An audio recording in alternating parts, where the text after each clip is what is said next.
What's up, YouTube? Today I'm gonna be doing something a little bit different. I recorded me doing some of my pet maintenance, so my Plecos laid eggs and I needed to do a water change on the 120 gallon. So let's jump right into it. So we'll start things off with the bristlenose Plecos that laid eggs. This is the father. He sits in there and fans the eggs and takes care of them while the female is from having them. Now let's get to the reason why we have to take the eggs out. Between the Redtail Catfish, the arowana, and the blood parrotfish, we have a lot of predators in the tank for both the eggs and fries. So with that being said, we have to put them in a hatchery tank, which is currently occupied by these freshly hatched Cory catfish. And technically I could put them together, the eggs and the Corys would match poorly, but I have another tank with a bunch of Cory hatchlings already, so I'm just gonna add the baby Corys to the current 20-gallon Cory catfish hatchery. That way I can monitor the growth of the Plecos by themselves. So let's add these to this 20-gallon here. But first I need to do a water change on it because the new Corys need the best water quality. So here I start to siphon out the water. I drain it down to about 50% or 60%, and then I fill it back up with a bucket. Try to be gentle, but you obviously don't need to be too gentle. Then let's add the babies in now that we've gotten our water change done. I'm not really using any technique, just kind of dumping them in. Be gentle with them, but again, you don't need to be too gentle. You just got to get them in the water. Try to make sure there's none left in the bottom of the tank. I dunk it here just to make sure any stragglers that were in there get swished out.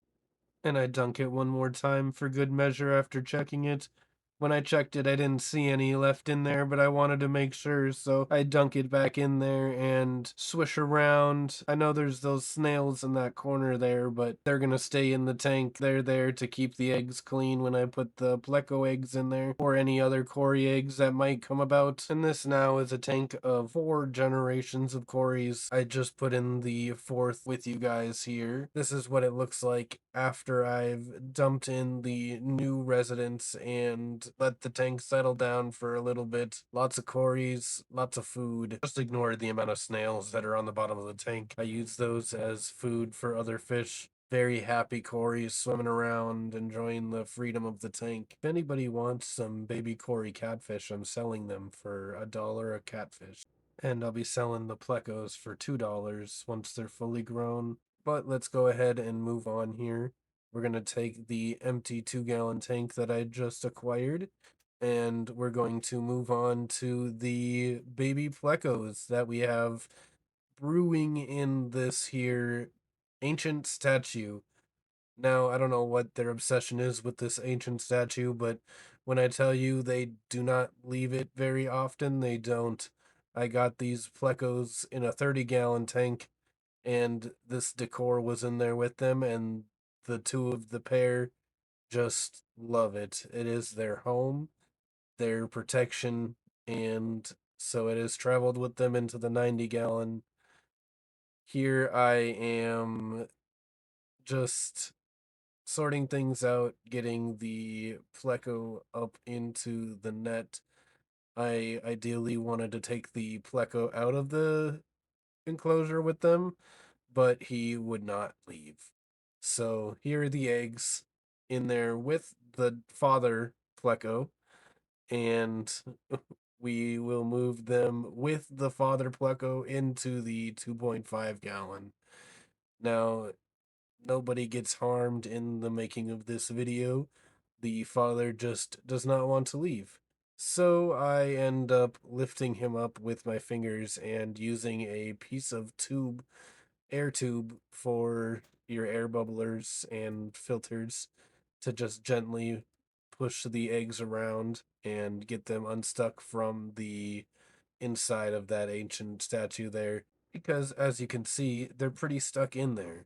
I wanted to use something soft, so I found a piece of tube that I was no longer using, and I used that instead of like a knife or something. As you can see, there's no more eggs left in there. So I went ahead and placed the father Pleco back in with the decor into the 90-gallon. Here at the end of the video, the father leaves and goes and hides. Dressed? Yes. Alive? Also yes. That's just the price you pay for being a parent. And here we see the eggs are all in the 2.5 gallon hatchery tank. They transferred very nicely. They're in their clumps and they're nice and healthy. I also want to say I am no professional, but after we got all the eggs out, we're going to do one last check here to make sure that there's nothing left, no stragglers. And it indeed looks like we are clear. So I go ahead and I put that statue back there. I check to make sure that there's no eggs left in the sand right in front of their house. And I check on my Kibble the catfish, mocking him for not being able to eat the eggs anymore. You can only eat your own food now. Ah, stupid. But for real though, now the eggs are safe from the catfish who would definitely eat them. Couldn't get a good video of the dad. So here's a video of the mom. She's eating the algae off the pole, doing good after she laid all those eggs. Looking a little bit thin, but nothing a couple of algae wafers and some nutritional pellets can't solve. We'll be fattening her up over the next couple of weeks. Kibble, here's just an update on Kibble. He's doing great. He has now doubled in size since the last video, about 5 times the size since I got him. He was really only about an inch and a half when I got him. Birds of 5 into the 6-inch range. Now let's move on to the 120-gallon fish tank. We're gonna do a water change, and this is my equipment. I use a pump and long tubing. As you can see, the water's pretty murky. My blue Acara is a little bit gray in this here shot, so it's definitely overdue for a water change. I did one about a week ago, but my Pleco's not Plecoing, and so there's been a little bit of food buildup and the filter went out, so I needed to change that. So let's get started here with the change of water. First, we start with untangling this mess and moving the cats out of the way. Obviously, the cats are the most important part of this project, so we got to remember to let them look and observe, make sure everything's going according to plan, no bubbles are out of place. It started off without even plugging the pump in, so here we go, plug the pump in, and now it is about triple the pressure. It was just water falling before, but now it's actually being sucked out. And you might be asking yourself, why is there that pink bowl in the corner? I'll show you why that pink bowl is there. This is why. It's the gravy bowl. Anytime we're in the bathroom, he needs to sit in this bowl, so it stays in the bathroom. So I recorded a time lapse for you guys of me emptying the water out of this tank. It does take a very long time. This pump isn't very large, and it's for a good reason. It's so that the fish don't get injured with the water exchange being done. But it does take upwards of 2 hours sometimes to get this water change done. So I sped the process up for you here. I also used my second phone to record this. You can see me in the corner there doing the baby Pleco egg exchange. Now that we've gotten the water line down to an exceptional level, I go ahead and flip the process, take the pump out of the 120 and put it in the bathtub, and I grab the end of the tubing and I put it into the 120. Now I just use the tap water and add my conditioner in. Everyone can do what they want. I use this little clip here so that it doesn't fall out, so I don't have water leaking all over my floor. But I just add this prime water conditioner.